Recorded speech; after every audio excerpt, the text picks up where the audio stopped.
প্রধানমন্ত্রী ক্যান্ডিডেট তিনি এখনো ভোটার হন নাই। তো যে ভোটার হয় নাই সে নির্বাচন করবে কিভাবে? গতকালকে শুনলাম বিএনপির স্থায়ী কমিটির একজন প্রভাবশালী নেতা বললেন যে তারেক জিয়ার ভোটার হওয়ার নাকি সময় এখনো চলে যায় নাই। আর নির্বাচন কমিশন তো বলেছে তারা তফসিল দিয়ে দিবে 2-4 দিনের মধ্যেই।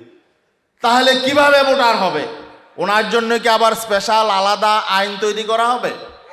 কোন ব্যক্তির জন্য যাতে তফসিল পেছানো না হয়, কোন ব্যক্তির জন্য যাতে নির্বাচন পেছানো না হয়। আমরা পরিষ্কার বলতে চাই, অন্তর্বর্তীকালীন সরকার ঘোষণা দিয়েছেন ফেব্রুয়ারিতে নির্বাচন হবে। ফেব্রুয়ারিতেই যাতে নির্বাচন হয়, কোন অজুহাতে যাতে ফেব্রুয়ারির নির্বাচন না পেছানো হয়। আমরা বিভিন্ন কথাবার্তা শুনতে পাচ্ছি, যারা আগে দমে দমে নির্বাচনের কথা বলতো তারা এখন নির্বাচনের কথা বলে না।